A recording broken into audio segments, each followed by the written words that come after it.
Ma qala li syai'in sana'tuhu lima sana'tah, ay lam yaqul li syai'in sana'tuhu lima sana'tah, wala li syai'in lam asna'hu wa kuntu ma'muran bihi lima lam tasna'hu. Wa hadha fima yata'allaq bil khidmah wal adab, la fima yata'allaq bit takalif syar'iyyah. Ya, jadi kalau aku mengerjakan sesuatu, itu Nabi SAW tidak pernah tanya, kenapa engkau demikian? Ya, kalau aku meninggalkan sesuatu, beliau juga tidak pernah tanya, kenapa engkau meninggalkan hal yang demikian? Ya, di sini kita lihat ya kecakapan ya seorang Anas bin Malik radhiyallahu an, sampai-sampai segala tindakannya itu tidak mendapatkan teguran sama sekali dari Nabi Shallallahu Alaihi Wasallam. Ya, di sini kalau seseorang berada di posisi Anas bin Malik, juga memposisikan seperti Anas bin Malik radhiyallahu an. Jadi kalau ada orang yang menjadi pelayan di sebuah rumah, menjadi asisten di rumah tersebut, hendaknya dia bekerja dengan sebaik-baiknya. Ya, jangan sampai menyia-nyiakan. Apa misalnya menyia-nyiakan? Ya, misalnya semestinya dia mengerjakan sesuatu lalu dia tidak mengerjakannya, menyia-nyiakan. Atau semestinya dia mengerjakan satu perkara dengan baik, ya dia tidak melakukannya dengan baik. Jangan. Ya, jadi yang menjadi pelayan hendaknya menjadi pelayan yang baik, yang menjadi tuan atau majikannya hendaknya berlaku sebagaimana Rasulullah Sallallahu Alaihi Wasallam. Gitu ya. Nah, ini kata Syekh Abdul Razak hafizahullah, ini yang berkaitan dengan masalah khidmah wal adab, ya, berkaitan dengan masalah pelayanan dan adab. Tidak berkaitan dengan hal-hal yang sifatnya syar'iyyah.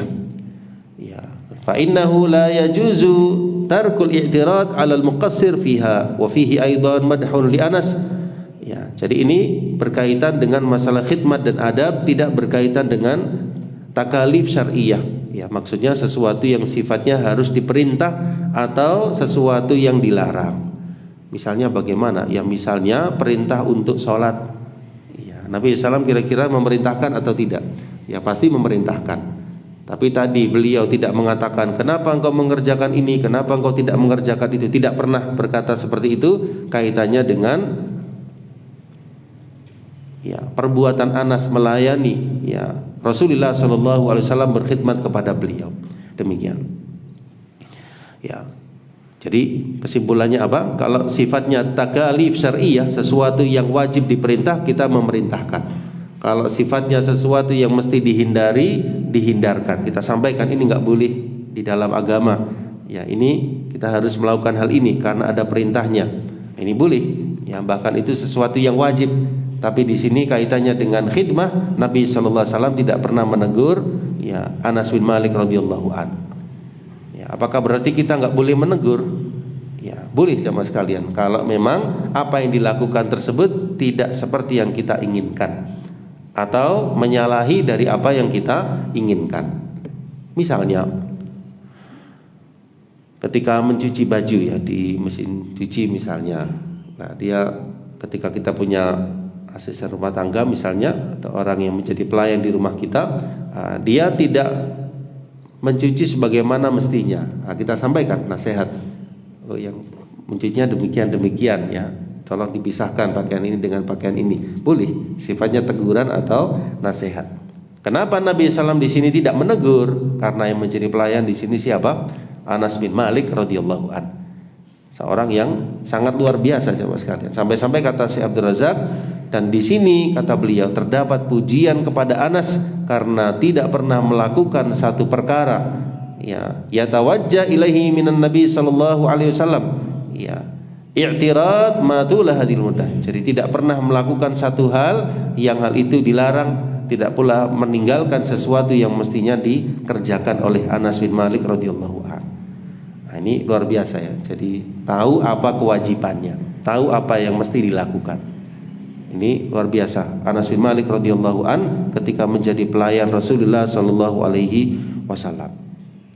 Baik, ya tentunya orang yang menjadi pelayan itu ya berbeda-beda jamaah sekalian ya. Jamaah tahu sendiri ya. Jadi ada orang itu yang luar biasa ya, dia mengerjakan sebaik-baiknya, dia amanah dan seterusnya.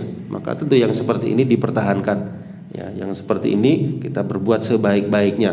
Ada tipe yang kedua, dia menyia-nyiakan, dia tidak mengerjakan sebagaimana mestinya, tidak amanah dan seterusnya.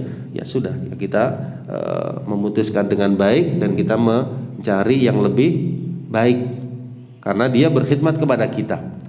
Paham jemaah sekalian ya? Ya demikian. Jadi kalau memang dia melayani dengan baik, mengerjakan dengan baik, maka sikapilah dengan sebaik-baiknya. Ya, termasuk kita yang mempekerjakan itu jangan mengundurkan haknya. Ya, jadi kalau waktunya gajian ya kita berikan kepadanya. Ya, kemudian kita memperlakukan dengan baik, tidak mendolimi, tidak menyia-nyiakan, karena orangnya juga sudah memberikan yang terbaik kepada kita. Wa kana Rasulullah sallallahu alaihi wasallam min ahsanin nasi khuluqan. Adalah Nabi sallallahu alaihi wasallam termasuk manusia yang paling indah akhlaknya. Bahkan beliau orang yang paling indah, mulia akhlaknya. Wa hadza ijmalun ba'da tafsil, dan inilah kata Syekh Abdul Razak bentuk umum setelah bentuk rincian. Apa rinciannya? Yang tadi tidak pernah mengatakan demikian, tidak pernah demikian. Lalu diumumkan, diglobalkan. Nabi SAW orang yang paling indah akhlaknya. Fakana sallallahu alaihi wasallam min ahsanin nasi khuluqan, adalah beliau sallallahu alaihi wasallam orang yang paling baik, paling indah akhlaknya di dalam ucapan, wa af'alih perbuatan, wa adabihi adab-adabnya, wa ta'amulatihi dan interaksinya kepada orang lain. Ya, sallallahu alaihi wasallam. Karena itu tidak heran kalau Allah Subhanahu wa taala menjadikan beliau sebagai uswatun hasanah. Laqad kana lakum fi Rasulillahi uswatun hasanah. Ya, sungguh telah ada pada diri kalian, saya ulangi, sungguh telah ada pada diri Rasul sallallahu alaihi wasallam bagi kalian suri tauladan yang terbaik. Kemudian Anas bin Malik radhiyallahu an menceritakan sebagian dari sifat fisik Rasulullah sallallahu alaihi wasallam, yaitu tentang kelembutan ya badan Rasulullah sallallahu alaihi wasallam dan keharuman bau Rasulullah sallallahu alaihi wasallam. Wala masastu khazzan wala hariran. Ya, aku tidak pernah menyentuh khaz. Ya, khaz di sini ditafsirkan nau'un minal qumash, salah satu jenis dari pakaian. Ya, mukawwan min harir, yang terbuat dari sutra ataupun lainnya. Ya. Jadi salah satu jenis kain yang terbuat dari sutra atau lainnya. Wala hariran, tidak pula sutra. Ya, kalau diterjemahnya di sini langsung ya sutra. Ya, aku tidak pernah menyentuh ya sutra. Ya, mana tadi ini ya. Aku tidak pernah menyentuh kain sutra. Kalau di sarahnya dijelaskan khaz itu nau'un minal qumas, salah satu jenis dari pakaian, bisa terbuat dari sutra, bisa selain sutra. Lalu lafaz berikutnya wala harira, tidak pula sutra. Apa bedanya? Kalau sutra ya mesti sutra, kalau khaz itu bisa dari sutra, bisa dari kain yang lain. Paham jemaah sekalian ya? Itu secara lafaz dibedakan. Khaz ada juga harir. Ya, lah sutra itu kan lembut ya, kain sutra itu lembut. Aku tidak pernah menyentuh khaz, tidak pula harir atau sutra, wala syai'an kana alyan, dan tidak pula sesuatu yang lebih lembut.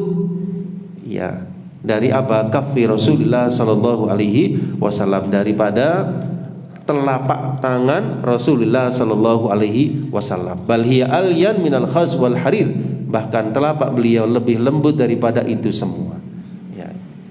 Ya, tentu Anas bin Malik tahunya bagaimana jemaah sekalian ya, salaman dengan Nabi sallallahu alaihi wasallam.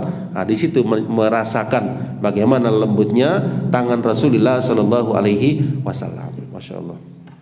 Ya, kalau tangan kita bagaimana jemaah sekalian? Ya, telapak tangan kita kayak gini ya, seperti lazimnya manusia. Tetapi Anas bin Malik mengatakan, menceritakan telapak tangannya Nabi sallallahu alaihi wasallam itu sangat lembut melebihi kain sutra. Masya Allah, sallallahu alaihi wasallam. Ya, beliau orang yang gagah berani di medan jihad, tetapi tangan beliau lebih lembut daripada sutra. Kemudian bagaimana? Ya, bau keringatnya Nabi sallallahu alaihi wasallam, wala syamamtu miskan. Ya, aku tidak pernah ya mencium. Ya, syamma ya summu, mencium. Miskan, misik ya, aroma misik, aroma minyak wangi yang terbaik. Wala itran, ya tidak pula minyak wangi secara umum. Kana atyab bin araqin Nabi sallallahu alaihi wasallam, yang lebih baik, lebih harum daripada keringatnya Nabi sallallahu alaihi wasallam. Kana araquhu thayyibar raihah. Ya, adalah keringatnya Nabi itu baunya apa? Harum, semerbak, dan ini adalah sesuatu yang Allah Subhanahu wa taala muliakan beliau dengannya. Masya Allah. Ya. Ini tentu beda dengan keringat kita sama sekali. Ya, ini keringat siapa? Nabi Shallallahu Alaihi Wasallam, yang ini disaksikan sendiri oleh Anas bin Malik radhiyallahu an.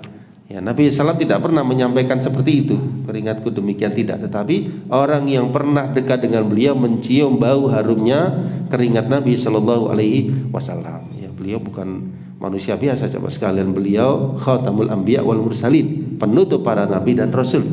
Beliau hamba seperti manusia biasa, tetapi Allah lebihkan dalam banyak hal. Ya, sallallahu. Baik. Sampai di situ ya syarahnya. Kita masuk kepada hadis yang berikutnya, 346.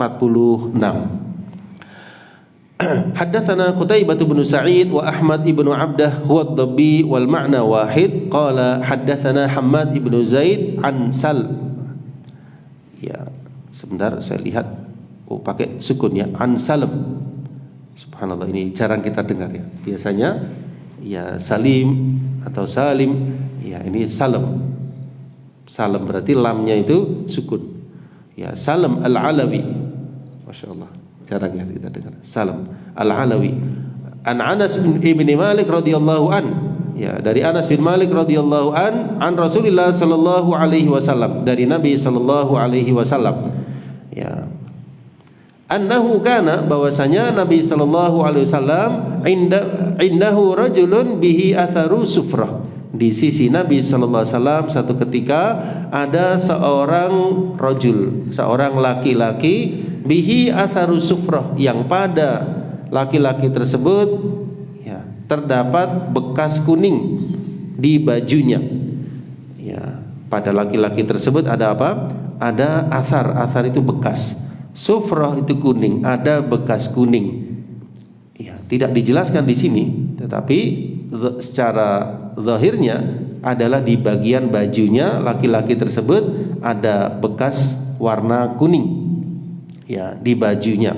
Ya, sepertinya ada bekas parfum wanita. Qala wa kana Rasulullah sallallahu alaihi wasallam, adalah Nabi sallallahu alaihi wasallam. Ya, kan kita tahu parfumnya, minyak wanginya laki itu beda dengan wanita. Kalau laki-laki apa? Diutamakan apa? Baunya, harumnya. Kalau keluar rumah itu ya. Kalau wanita itu warnanya. Kalau keluar rumah ya. Kalau di dalam rumah ya silakan wanita menggunakan pewangian yang sewangi-wanginya ya untuk suaminya. Tapi ketika keluar rumah jangan. Ya, nanti laki-laki pada ini ya, mencium bau harumnya, nanti malah menjadi fitnah. Ya, jadi sekedarnya saja dan diutamakan warnanya. Ya, tetapi kalau keluar laki-laki, ya tentu yang diutamakan bau harumnya. Kalau wanita di dalam rumah menggunakan bau harum tersebut. Ini yang barangkali belum tersampaikan ya ilmu ini kepada sebagian ya wanita muslimah. Ya, yang mana mereka menggunakan minyak wangi itu sewangi-wanginya ketika keluar rumah. Ketika di dalam rumah sederhana-sederhananya. Nah, semestinya harus dibalik ya. Ketika di dalam rumah pakai minyak wangi sewangi-wanginya, ketika keluar rumah ya jangan sampai tercium baunya oleh orang lain. Gitu ya. Mestinya demikian ya, insyaallah. Baik. Baik. Kalau laki-laki sama ya, baik dalam rumah maupun luar rumah dia tetap diutamakan wanginya, masyaallah. Demikian. Nah, ini ada yang menarik. Biasanya kalau pengaruh warna harum-haruman itu kan di wanita pengaruhnya. Ini kok di laki-laki gitu ya. Qala wa kana Rasulullah sallallahu alaihi wasallam la yakadu yuwaji ahadan bi syai'in yakrahu. Adalah Nabi sallallahu alaihi wasallam ya itu tidak pernah ya bersabda atau berkata kepada siapapun yang menyinggung perasaan orang tadi. Falamma qama qala lil qaum. Ya, setelah orang itu pergi, Nabi sallallahu alaihi wasallam bersabda kepada orang-orang yang ada, "Lau qultum lahu yada' hadhihi sufra." orang laki-laki tadi sudah pergi, nggak ada. Baru Nabi SAW menyampaikan kepada para sahabat yang lain, lau qultum lahu, seandainya kalian menyampaikan kepada orang tadi, yada hadhis sufra, agar dia meninggalkan warna kuning tersebut. Jadi intinya apa? Intinya Nabi SAW tidak langsung menyampaikan, tapi setelah dia pergi Nabi SAW mewakilkan sabdanya tersebut kepada orang-orang di sekitarnya untuk nanti menyampaikan kepada orang tadi. Kenapa demikian ya? Kita tidak bisa menyingkap kenapa demikian ya. Tentu ada sebab tertentu yang mana Nabi SAW ya berpikir tidak menyampaikan langsung ketika itu. Padahal biasanya Nabi SAW kalau ada sesuatu yang ya melanggar syar'i atau sesuatu yang tidak beliau suka, itu beliau langsung menyampaikan. Tapi dalam kondisi ini beliau mewakilkan kepada orang-orang di sekitarnya. Kita lihat syarahnya. Kana indahu rajulun min athari sufrah. Ya, ada seseorang laki-laki yang padanya ada bekas warna kuning. As-sufra takunu min az-za'faron. Ya, dijelaskan bahwasanya warna kuning itu biasanya dari za'faron. Ya. Wa min ghairihi, bisa juga dari yang lainnya. Tudu 'ala thiyab, diletakkan pada pakaian. Au ala mawadhi' minal badan lizinah, atau diletakkan pada bagian-bagian tertentu dari badan lizinah, untuk berhias. Dan ini termasuk tibin nisa, ini termasuk parfumnya kaum wanita. Ya, li'annahu mimma yakhfa rihuh wa yadhhar launuh, karena ini ya termasuk apa? Aromanya lemah, wa yadhhar launuh, namun warnanya tampak. Ya, warnanya diutamakan ya ketimbang baunya. Wa kana Rasulullah SAW la yakadu yuwaji ahadan bisyai'in yakrahu, adalah Nabi SAW tidak pernah menghadapkan diri beliau kepada orang lain yang menyinggungnya. Ya, maksudnya tidak pernah mengatakan sesuatu yang menyinggung perasaan orang lain sama sekalian. Anna ghalib tariqatihi, ya maksudnya kebiasaan Nabi SAW adamul muwajah bima yakrahul insan, ya tidak menghadapkan ya sesuatu pembicaraan maksudnya kepada orang lain yang menyinggung perasaannya. Ini tentu kalau tidak melanggar syar'i ya. Kalau melanggar syar'i beliau menegur ya jamaah sekalian ya. Apa namanya, menyampaikan di dalam bernahi mungkar. Ya. Lakinnahu sallallahu alaihi wasallam qad yaf'alu dzalik in iqtadathu al-maslalah. Namun dalam hal ini beliau melakukan, tidak menyampaikan langsung karena ada kemaslahatannya. Kemaslahatannya apa tidak dijelaskan. Ya, kita tidak tahu di sini kemaslahatannya apa. Tapi Nabi sallallahu memandang tidak langsung menyampaikan kepada orang tadi. Falamma qama lil qaum falamma qama qala lil qaum law qultum lahu yada hadhis sufrah. Ya, falam yuwajih sallallahu alaihi wasallam. Ya, Nabi sallallahu mewakilkan kepada orang-orang di sekitarnya setelah dia pergi ya untuk menyampaikan hal tersebut, meninggalkan warna tadi. Kenapa disuruh meninggalkan jamaah sekalian? Karena ini kebiasaan kaum wanita. Ya, maksudnya itu kita kan tidak boleh meniru kebiasaan wanita. Ya, jadi wewangian yang digunakan oleh laki-laki yang aromanya, ya baunya, bukan warnanya. Tapi wanita warnanya, bekasnya, dan bukan aromanya ketika keluar rumah. Di sini yang menarik, laki-laki tersebut bekas parfum wanita ada, dan ini tentunya tidak layak digunakan oleh laki-laki. Demikian. Baik. Ya, apa hubungannya dengan bab kita? Hubungannya adalah sikap Nabi SAW tersebut sangat menjaga ya jangan sampai menyinggung perasaan orang tadi, dan beliau mewakilkan kepada orang-orang di sekitarnya. Ini pelajaran yang bisa kita ambil. Ya, kalau boleh kita luaskan ya, ketika menegur itu juga ada adabnya ya jemaah sekalian. Menegur orang lain itu ada adabnya. Misalnya ada saudara kita, teman kita, dia melakukan kesalahan, itu jangan menegurnya di depan umum gitu ya. Jadi ya menyampaikan dengan baik. Ya, dalam dunia media sosial misalnya ada orang yang salah misalnya di dalam grup, ya kita jangan menegur di grup itu langsung gitu ya. Jadi kalau bisa kita japri orangnya, kita sampaikan demikian yang benar. Ya, nanti kalau kita tegur langsung di grup itu bisa orangnya sudah ya malu, kemudian juga bagaimana ya, kesian. Jadi dijabri dulu jemaah sekalian. Ya, kalau kita melihat kekurangan saudara kita, kesalahannya, sampaikan langsung, tapi jangan di depan umum, gitu ya. Ya, sampaikan misalnya ketika kita sudah bersamanya, ya, wahai temanku, di dalam hadis dijelaskan demikian, ya, sehingga saya nasihatkan supaya antum demikian karena ini menyalahi syariat misalnya. Itu kan lebih arif ya dalam menyampaikan. Ya. Baik.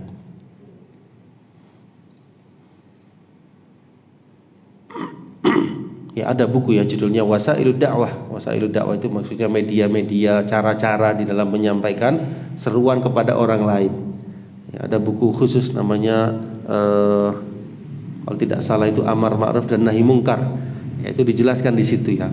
Orang yang amar ma'ruf nahi mungkar itu bagaimana adabnya, bagaimana menyampaikannya dan seterusnya. Ya, satu buku satu jilid ya, bagus juga, masya Allah.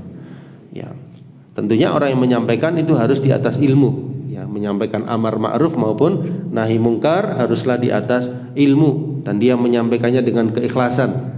Ya, jadi bukan ingin menjatuhkan orang yang dinasehati, tapi niatnya membawanya kepada kebaikan. Kan ada orang yang menyerang itu tujuannya apa? Menjatuhkan. Itu nggak boleh. Tujuannya menyelamatkan orang yang akan kita nasihati supaya dia kembali kepada jalan kebenaran. Kita berusaha, nanti berhasil atau tidak taufik dari Allah Subhanahu wa taala. Ya, lah kalau niatnya sudah ingin menyelamatkan, pasti dia menggunakan cara yang baik.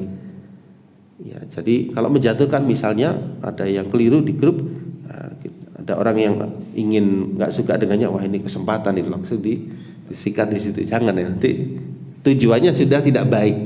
Jadi tujuan amar ma'ruf nahi mungkar itu apa? Ikhlas karena Allah Subhanahu wa taala, bukan karena sentimen, bukan karena nggak suka, bukan, tetapi ingin menyampaikan agama Allah Subhanahu wa taala. Ya, sampaikan, nanti dia menurut atau tidak itu kembali kepada urusannya. Ya, kita tugasnya hanya menyampaikan. Baik. Ya, ini hadis nomor 346 jemaah sekalian. Ya. Baik, kita lanjutkan satu lagi 347 dari Muhammad bin Bashar qala haddatsana Muhammad ibnu Ja'far. Ya. Qala haddatsana Syu'bah an Abi Ishaq an Abi Abdullah Al-Jadali, namanya adalah Abd ibnu Abd. Masya Allah. Luar biasa ya. Namanya Abd, ayahnya namanya Abd. Subhanallah ya. Ini kalau belajar perawi-perawi hadis ini nanti kita akan tahu ya nama-nama ya, kabilah-kabilah dan seterusnya. Abd bin Abd.